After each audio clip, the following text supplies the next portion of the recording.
पिछले कुछ दिनों में प्रेसिडेंट डोनाल्ड ट्रंप ने वो काम कर दिया जो अमेरिका के किसी भी राष्ट्रपति ने आज तक नहीं किया। एप्स्टीन फाइल्स के मामले को लेकर अपने ही right wing mega fan base की बत्ती लगा दी ट्रंप ने, और अब भारत में राइट विंग मंडली को जबरदस्त तरीके से सदमे में डाला है डोनाल्ड ने।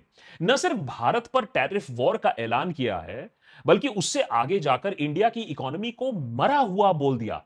जो राइट विंग भक्त ट्रंप के लिए पिछले साल हवन कर रहे थे, अब वो ट्रंप की मदर सिस्टर को याद कर रहे हैं। लोगों को समझ में नहीं आ रहा है कि मोदी ट्रंप में इतनी घनिष्ठ मित्रता के बावजूद, इंडिया के G20 समिट को होस्ट करने के बावजूद, हमारे फोर्थ लार्जेस्ट इकोनॉमी बनने के बावजूद, विश्व गुरु होने के बावजूद, ट्रंप इतनी तरीके से हमें हल्के में कैसे ले रहा है, इस तरीके से हमें जलील कैसे कर रहा है। वैसे तो ट्रंप के इस बदले हुए रुख की वजह से देश में बहुत गहमा गहमी मच चुकी है, राजनीतिक बयानबाजी चल चुकी है, मीम फेस्ट फूट चुकी है, क्योंकि हवाबाजी.com करने वाले फूफा जी का पोल खुल चुका है। जब पहुंच दिखाने की बारी आई तो पता चला कि पायजामा ही फटा हुआ है। देशभक्त पर हम भी इस मीम फेस्ट में शामिल हो सकते हैं। बढ़िया रोस्ट एपिसोड बनाएंगे, आपको भी बहुत मजा आएगा। लेकिन मामला यहां सरकार का झूठ पकड़े जाना नहीं है, जयशंकर के लेजर आइज एक्सपोज होना नहीं है, या मोदी की फेकुगरी पकड़े जाने की बात नहीं है। मामला यहां अमेरिका की किस तरीके से अपमानजनक तरीके से टिप्पणी है उसका है। दशकों पुरानी दोस्ती को कैसे गटर में डाल दिया जा रहा है उसका है। बात यह है कि अमेरिका में हिम्मत ऐसे कैसे आ गई कि इस तरीके से हमारे देश को जलील किया जाए, और हम इसको लेकर इतना खामोश क्यों हैं, सरकार इतना खामोश क्यों है। दरअसल यूएस प्रेसिडेंट डोनाल्ड ट्रंप ने इसी हफ्ते भारत को अपना दोस्त बताते हुए हमारे अमेरिका एक्सपोर्ट होने वाले सामान पर 25% का टैरिफ जड़ दिया। यानी ₹100 का सामान, ₹100 का इंडियन प्रोडक्ट जो अमेरिकन आज खरीद रहे हैं, अब वो ₹125 में उन्हें खरीदना पड़ेगा। ऑब्वियस ही बात है कि भाई लोग कम खरीदेंगे, हमारी एक्सपोर्ट्स को झटका लगेगा। लेकिन जलालत यही खत्म नहीं होती है।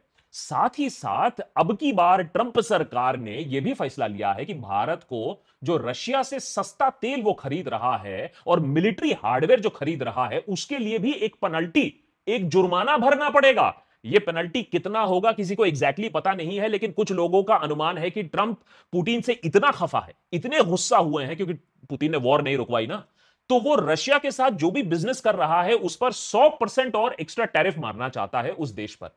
यह सारा जुर्माना 1 अगस्त से लागू होना है। हालांकि अमेरिका ने कह दिया है कि 7 तारीख के बाद ही ऑफिशियल वसूली वो शुरू करेंगे, क्योंकि American customs and border protection को भी कुछ समय चाहिए अपने नियम कानून इन्फोर्स करने के लिए। ट्रंप ने जब अपने social media platform truth social पर यह सारी बातें की, यह अनाउंसमेंट किया, तो उसके कुछ ही घंटों के अंदर बातें तेज होने लगी, स्पेकुलेशन बढ़ने लगा कि हो सकता है ट्रंप का यह टैरिफ वाला चाल बैकफायर कर जाए।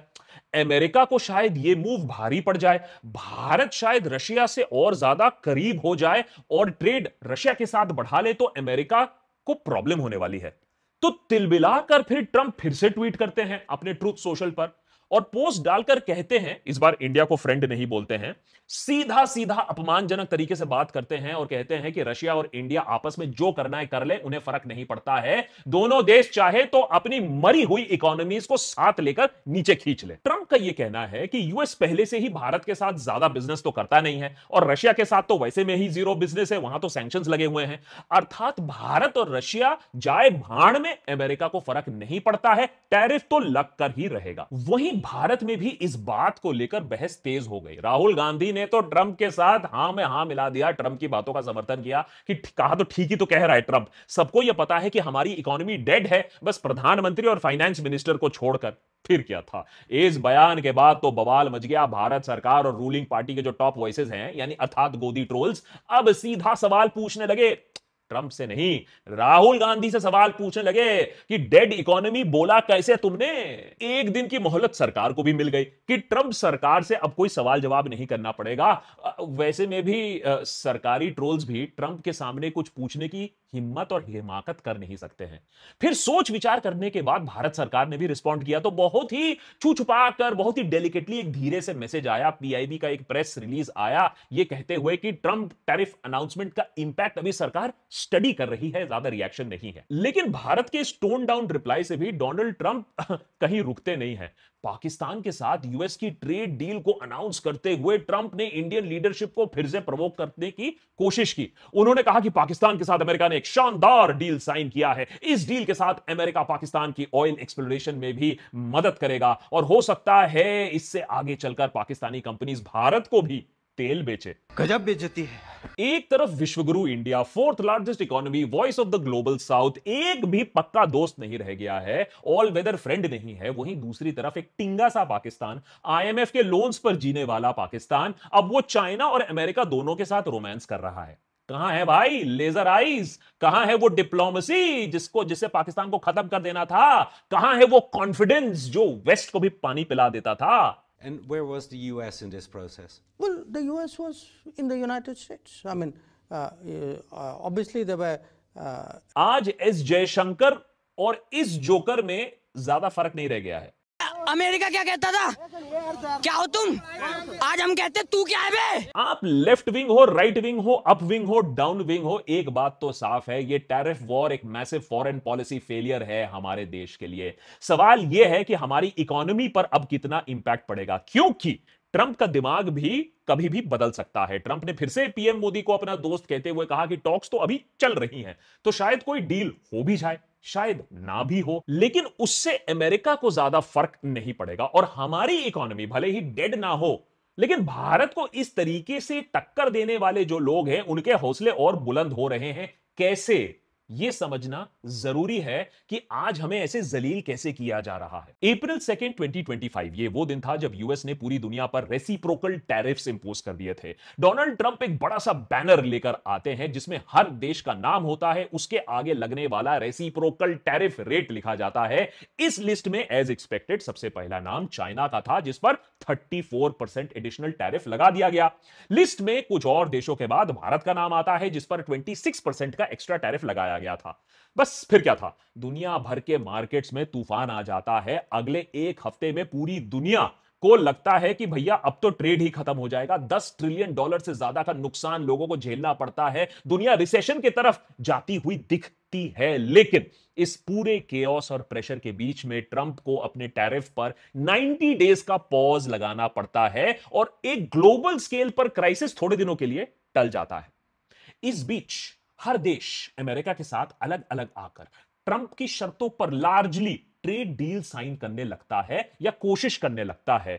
जैसे जैसे 90 दिन पूरे होने लगते हैं, यानी अगस्त 1 का डेडलाइन पास आता है, वैसे वैसे अलग अलग देशों के साथ अलग अलग डील्स भी फाइनल होने के करीब बात आती है। वैसे तो ट्रेड जो अरेंजमेंट्स होती हैं, अग्रीमेंट्स होती हैं, वो एक लॉन्ग ड्रॉन प्रोसेस होती है। हर सेक्टर को स्टडी किया जाता है, अलग अलग टैरिफ रेट्स को डिसाइड किया जाता है, पॉलिटिकल प्रेशर को हैंडल किया जाता है। जैसे हाल ही में इंडिया ने जो ट्रेड डील यूके के साथ साइन किया, उसमें निगोशिएशंस में 3 साल लग गए। ये deal by the way India के लिए एक लॉन्ग टर्म अच्छा डील है, पूरा एपिसोड बनाया था इसके बारे में, देख लीजिएगा। लेकिन डोनाल्ड ट्रंप ने दुनिया के साथ ना, वो देशों के साथ उसने एक ब्लैकमेल टैक्टिक खेला 90 दिनों का। एक यूनिवर्सल टैरिफ का शॉक फैक्टर और दूसरा हाईली कंस्ट्रेन्ड टाइमलाइन दे दिया। डोनाल्ड ट्रंप अपने तरफ एक इंटायरली कह लीजिए अनएथिकल लेकिन on paper solid negotiating environment create करना चाहते थे। जल्दी जल्दी हस्ताक्षर कर दो। पुश फैक्टर ट्रंप ने दिया और पुल फैक्टर तो हमेशा ही था। पूरी दुनिया यूएस के सामने भैया डील करना चाहती है यूएस के सामने, क्योंकि ऐसा करने से यूएस डॉलर्स उन्हें मिलेंगे। जितने ज्यादा यूएस डॉलर्स आपके पास, आपकी तिजोरी में, उतना स्ट्रांग आपके फॉरेन रिजर्व्स, उतनी स्ट्रांग होगी आपकी करेंसी और उतने अच्छे होंगे आपके इकोनॉमिक प्रोस्पेक्ट्स। ये सब कुछ मैटर करता है अराउंड द डॉलर। इसीलिए अमेरिका के साथ कोई भी ट्रेड खोना नहीं चाहता है, सब चाहते हैं अमेरिका के साथ ट्रेड करना। हर तरफ से प्रेशर में आकर दुनिया के कई देश, जापान हो, इंडोनेशिया हो, फिलीपींस हो, वियतनाम हो, पाकिस्तान हो, यहां तक कि यूरोपियन यूनियन अमेरिका के साथ अलग अलग ट्रेड डील्स साइन करने को तैयार हो जाती हैं। अर्ली असेसमेंट्स की माने तो मोस्ट केसेस में ट्रंप को वही मिला है वो जो चाहते हैं, ऐसी डील्स जो यूएस की शर्तों पर की जाएं। भारत ने भी डील साइन करने की कोशिश की, दिनों तक बातचीत चली, हफ्तों तक पुल एंड पुश का सिलसिला चलता रहा। लेकिन अमेरिका की भारी शर्तों के सामने भारत सरकार भाई उसने झुकने से मना कर दिया। जैसे एग्रीकल्चर जैसे सेंसिटिव सेक्टर को आप नहीं खोलना चाहोगे टू फॉरेन डायरेक्ट सेलिंग। तो इस हफ्ते जिन देशों ने इस लास्ट मोमेंट तक डील साइन नहीं किया, उनके लिए ट्रंप ने एक रिवाइज्ड और एडजस्टेड टैरिफ रेट अनाउंस कर दिया। इन 70 देशों के लिस्ट में फिर से भारत शामिल हुआ, जिस पर 25% टैरिफ लगा दिया गया। भारत समेत इस लिस्ट में बहुत से देश हैं जिनके साथ यूएस ने बातचीत तो की, लेकिन अभी तक बातचीत चल रही है, कोई फाइनल डील साइन नहीं हुआ, लेकिन ट्रंप ने यह अनाउंसमेंट कर दिया। लेकिन इसी में एक देश मिसिंग था। ट्रंप के इस फेल्ड इकोनॉमी अपमान को समझने से पहले यह भी देखना होगा कि हम ट्रंप को एक सबक सिखाने में फेल जरूर हो गए हैं। भारत के लिए नोट करने वाली बात यह है कि इस लिस्ट में चाइना का नाम शामिल नहीं है। क्यों नहीं है? आखिर चाइना और यूएस के बीच में भी तो एक अलग से ट्रेड डील साइन होने वाला था, तो फिर चाइना पर टैरिफ लगाने से ट्रंप के हाथ क्यों कांप रहे हैं? और चाइना अमेरिका से, वो तो लड़ाई उनकी बहुत पुरानी है, चाइना अमेरिका की। भारत को तो इस लड़ाई से फायदा होने वाला था। चाइना प्लस वन फॉर्मूला याद है, एप्पल मैन्युफैक्चरिंग इन इंडिया आपको याद है, अब वो सब भी भस्म हो जाएगा। दरअसल जब अप्रैल के महीने में ट्रंप ने पहली बार अपने रेसिप्रोकल टैरिफ्स को पॉज किया था, उसमें चाइना पर उसने मेहरबानी नहीं की थी। उल्टा चाइनीज टैरिफ तो रातों रात बढ़कर 145% तक पहुंच गई थी, क्योंकि चाइना ने ऑलमोस्ट इमीडिएटली यूएस पर रिटेलिएटरी टैरिफ्स अनाउंस कर दिए थे। बातें नहीं, उल्टा मैं भी तुम्हारे ऊपर टैरिफ लगाऊंगा। फिर ट्रंप ने टैरिफ्स और बढ़ा दिए, तो फिर चाइना भी पीछे नहीं हटा, और ये सब करते करते 125 फिर 145 के ऊपर तक टैरिफ पहुंच गया। चाइना ने हर कदम पर यह बात साफ कर दी थी, बार बार साफ कर दी थी कि वो पीछे हटने वाला नहीं है। China will fight till the end. इस ट्रेड वॉर से यूएस चाइना के बीच में ट्रेड ऑलमोस्ट पूरी तरीके से रुक गया था। कंपनीज अपना बिजनेस रूट चेंज करने लगे थे, मजबूर हो गए थे, अपने चाइनीज इंपोर्ट्स को वियतनाम, मेक्सिको जैसे देशों से रिप्लेस कर रहे थे। कुछ चाइनीज फैक्ट्रीज भी बंद होने के कगार पर आ गई थी, और कुछ अमेरिकन इंपोर्टर्स का तो ऑलमोस्ट दिवालिया निकल गया था, क्योंकि भाई टैरिफ तो अमेरिकन कंपनीज को ही पे करना पड़ेगा और अमेरिकन कस्टमर्स को पे करना पड़ेगा। लेकिन चाइना और चाइनीज बिजनेस इस टैरिफ शॉक के लिए प्रिपेयर्ड थे, US businesses not so much. और देखा जाए तो चाइना अपने 145 बिलियन डॉलर अमेरिकन इंपोर्ट्स के बिना भी गुजारा कर सकता है, क्योंकि वो इतना डाइवर्सिफाइड इकोनॉमी है। लेकिन यूएस कंज्यूमर्स के लिए 440 billion dollar made in China goods को रिप्लेस करना नामुमकिन था। नतीजा यह हुआ कि यूएस बिजनेसेस और कंज्यूमर्स के लिए यह इतना पेनफुल साबित हुआ कि कुछ ही हफ्तों के अंदर ट्रंप ने कहा कि नहीं, मैं पीछे हट जाता हूं, और खुद ही वो बात करने की कोशिश करने लगा, एग्जिट ऑप्शन ढूंढने लगा। यूएस ऑफिशियल्स फिर चाइनीज ऑफिशियल्स को अप्रोच करने लगे। फाइनली जिनीवा में दोनों साइड्स निगोशिएट करते हैं। स्विट्जरलैंड में कई दिनों तक हाई लेवल मीटिंग होती है। निगोशिएशंस के बाद अनाउंस होता है कि दोनों साइड्स टैरिफ को ड्रास्टिकली रिड्यूस कर देंगे। यूएस ने अगले 90 दिनों में चाइनीज प्रोडक्ट्स पर ड्यूटी 145 से घटाकर 30% कर दिया। वहीं चाइना ने भी ज्यादातर अमेरिकन गुड्स पर अपना टैरिफ घटाकर 10% कर दिया। अब 90 दिनों के इस विंडो खत्म हो जाने के बाद ट्रंप की हिम्मत नहीं हो रही है कि चाइना पर फिर से वो टैरिफ लगाने की कोशिश करे, क्योंकि उसे पता है कि भैया ज्यादा नुकसान अमेरिका को होगा। तो वो चाइना के प्रेसिडेंट जी से जाकर मिलना चाहते हैं और एक और नया डील साइन करना चाहते हैं। तो अब आते हैं भारत पर। भारत क्या कर रहा है? मोदी क्या कर रहे हैं? कॉमर्स मिनिस्ट्री क्या कर रही है? क्या सबने मान लिया है कि भारत एक डेड इकोनॉमी है? क्या अब इस हाइपर नेशनलिस्ट सरकार में ऐसा कोई नहीं है, कोई देशभक्ति बाकी नहीं है सरकार में, जो भारत का पक्ष रख सके दुनिया के सामने, ट्रंप को मुंह तोड़ जवाब दे सके? कहां गए वो सब जवाब देने वाले? कहां गए वो लेजर आइज एस जयशंकर साहब के? या उनकी लेजर आइज की बैटरी अब खत्म हो चुकी है? कहां गया वो बुलडोजर? क्या सरकार, सत्ता का एग्रेशन, सारा नेशनलिज्म, सब कुछ क्या कमजोर ऑपोजिशन पर ही चलेगा? क्या सरकार की सारी बुलंद आवाजें सिर्फ कपड़ा देखकर, ऑपोजिशन को पहचान कर तभी आवाज बुलंद होगी जब ईडी तुम्हारे बगल में होगा? आज जो हमारे साथ हो रहा है वो तब होता है जब व्हेन अ बुली मीट्स अ बिगर बुली। आज यहां एक अमेरिकन प्रेसिडेंट है जो सीधा सीधा इंडियन पॉलिसीज को घिनौना बता रहा है, भारत की अर्थव्यवस्था को मरा हुआ कह रहा है, और सरकार क्या कर रही है? बिल्कुल चुप है। चुप क्यों है? अब पता नहीं, सरकार ने तो बताया नहीं है कि चुप क्यों है। अब लोग खुद ही गेसवर्क कर रहे हैं कि नहीं चुप हैं, कुछ सोच के ही चुप होंगे, बैक चैनल डिप्लोमेसी चल रही होगी, यूएस के खिलाफ अगर अभी कुछ बोलोगे तो हमारी कमजोर पोजीशन हो जाएगी, ट्रंप अंकल और भी गुस्सा हो जाएंगे, बैकफायर हो सकता है, इसीलिए शांत बैठो, अपमान को सह लो। वैसे याद दिला दें, ये चुप्पी हमने गालवान क्लैश के बाद चाइना के खिलाफ भी साधी हुई थी। मोदी जी का मुंह नहीं खुला था, चाइना का नाम एक बार नहीं लिया था। न वहां कोई हमारी सीमा में घुस आया है, न ही कोई घुसा हुआ है, न ही हमारी कोई पोस्ट किसी दूसरे के कब्जे में है। क्या हुआ? क्या फायदा हुआ इस चुप्पी का? क्या मिल गया चाइना के साथ निगोशिएट करके? क्या सरकार ने चाइना का नाम नहीं लेकर यह सोचा कि श्री जी जिनपिंग मान जाएंगे, चाइना ऑक्यूपाइड लद्दाख छोड़ देंगे, अपने फोर्सेस पीछे हटा लेंगे? अरे पूरा लद्दाख खाली करना तो छोड़ो, चाइना ना आए दिन अब वहां नए बेसेस बना रहा है, नए गांव बसा रहा है, 5th जेन फाइटर्स डिप्लॉय कर रहा है, और हम क्या कर रहे हैं ना, बिल्कुल चुप। संसद में भी चाइना का नाम नहीं लेंगे, पाकिस्तान का हम खंबा उखाड़ देंगे, लेकिन चाइना का नाम नहीं लेंगे, क्योंकि शायद 3-4 सालों में श्री जी जिनपिंग मोदी से फिर से एक बार हाथ मिलाने का मौका मिल जाए और लगेगा कि हम कितने बड़े स्टेट्समैन हैं। और वैसे में भी FM जयशंकर पब्लिकली सरेंडर तो कर ही चुके हैं, बोल चुके हैं, अरे मैं पागल थोड़ी ना हूं, चाइना जैसा बड़ा देश, उसके साथ मैं पंगा थोड़ी ना लूंगा।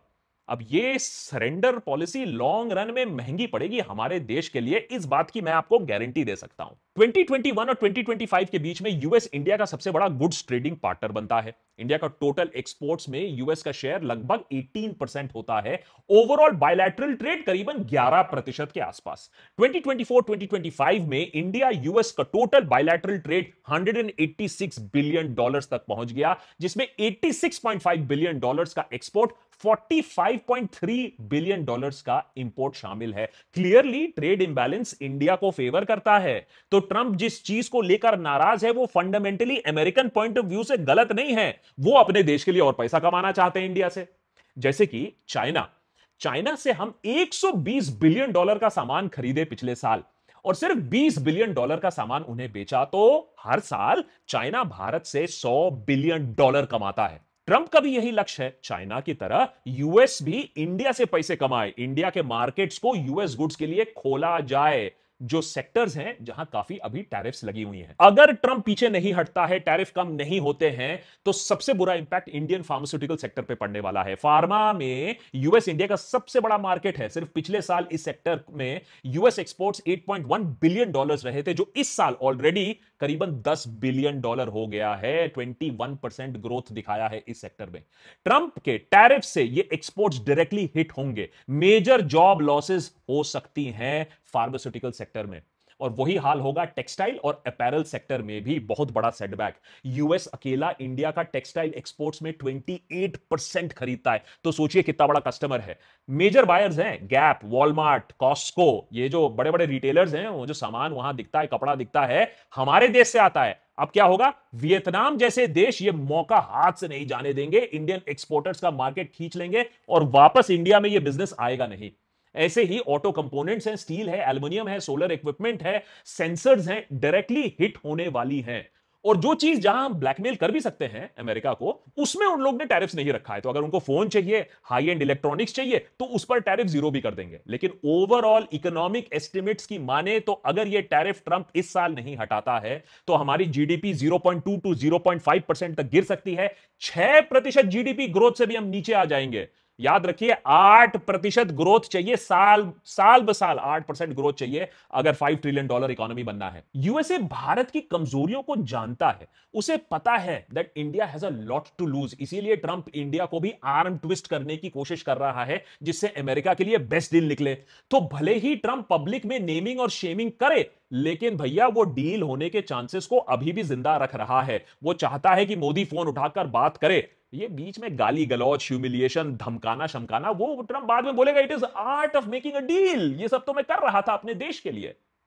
लेकिन अगर, मेरा सवाल है, कल डील हो भी जाता है, कम टैरिफ लग भी जाते हैं, तो ये जो बेइज्जती आज हम सह रहे हैं, ये जो इंसल्ट्स आज हम सुन रहे हैं, ये हम भुला देंगे।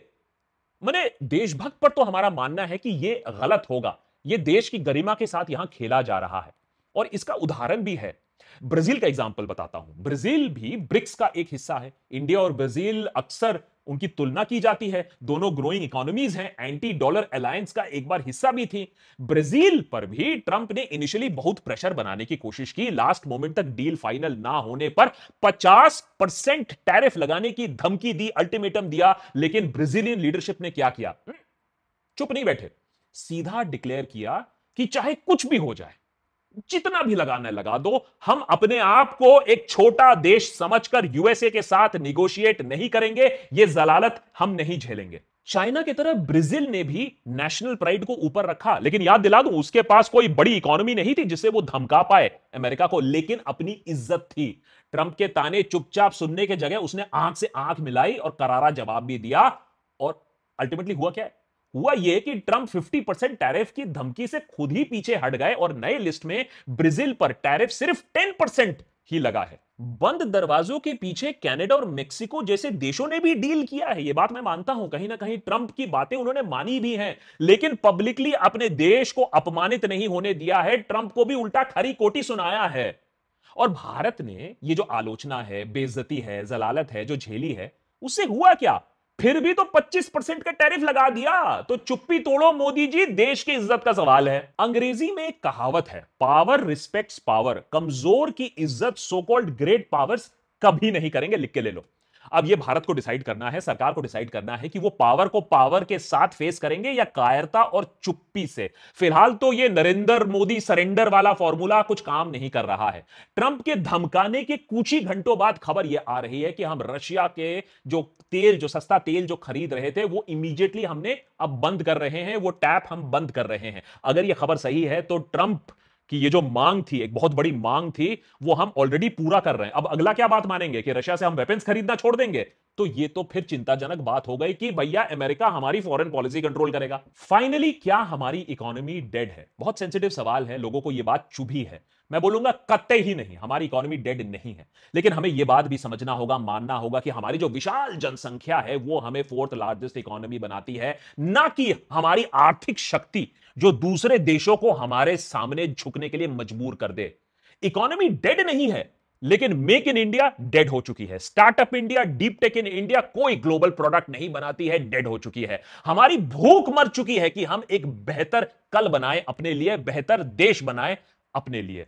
अब्दुल को टाइट करते करते पता नहीं चला कब अमेरिका ने हमें टाइट कर दिया। हमारे पास जनसंख्या है लेकिन नौकरियां मर चुकी हैं। 100 करोड़ देशवासियों के पास जरूरतें से ज्यादा खरीदने के लिए 2 पैसे नहीं है, डिस्क्रिशनरी एक्सपेंस करने के लिए पैसे नहीं है। हमारे देश में लोगों को रहने की इच्छा जो है वो मर चुकी है। भारत दुनिया में नेट मिलीनियर माइग्रेशन में नंबर 1 हो चुका है, पलायन हो रहा है मिलीनियर्स का। और एजुकेशन और एग्जामिनेशन सिस्टम की बात ना ही करें तो बेहतर है। आए दिन बच्चे आपको पुलिस से पिटते हुए मिलेंगे, जैसे कि ये एसएससी एस्पिरेंट्स जिनके पेपर लीक को लेकर, मिसमैनेजमेंट को लेकर बेचारे रास्ते पर हैं, लेकिन इन्हें सुनने वाला कोई नहीं है, सुनवाई करने वाला कोई नहीं है। इकोनॉमी नहीं मरी है, लेकिन बहुत कुछ और मर चुका है। मीम्स रोज मेरे पास भी 56 हैं, लेकिन आज वो बात करना मैं नहीं चाहता था, क्योंकि आज सरकार एक्सपोज्ड हो चुकी है, खड़ी है एक्सपोज्ड आपके सामने। लेकिन जनता को यह समझना होगा ट्रंप की ये जो जलालत है ना, ये ज्यादा क्यों लग रही है? क्योंकि हमें सालों से ये घुट्टी पिलाई गई है कि हम तो विश्वगुरु हैं, डोनाल्ड ट्रंप तो हमारा दोस्त है, हम तो voice of the global south हैं, हम तो विश्वगुरु हैं, दुनिया हमारे सामने झुकती है। लेकिन अमेरिका ने ना हमें जो रसीद के झापड़ मारा है ना, जो तमाचा मारा है, ये पूरी जो जुमलेबाजी है ना, वो नीचे आकर गिर गई है। अब यहां से 2 रास्ते हो सकते हैं, और ये मैं अनसोलिसिटेड एडवाइस दे रहा हूं। या तो हम अपने आंसू पोंछकर काम पर लग जाएं और अमेरिका को कुछ ही सालों में गलत साबित कर दें, या फिर एक काम करते हैं, अपने गरूर में जीते रहें, सबको गाली बकते रहें, बोलते रहें सबको हमसे ईर्ष्या है, और नंगे फुटपाथ पर लेटते रहें। जो देशभक्त हैं वो जानते हैं उन्हें क्या करना है, वो तो काम पर लग जाएंगे, अपने लिए, अपने परिवार के लिए, अपने देश के लिए। सवाल यह है कि जो अंधभक्त है वो क्या करेगा? वो अंधेरे में सड़क पर नंगा लटोटता पटोटता मर जाएगा, लेकिन शायद वो अंधकार में खुश रहेगा। चूज वेल, आपको देशभक्त बनना है या सड़क पर अंधभक्त?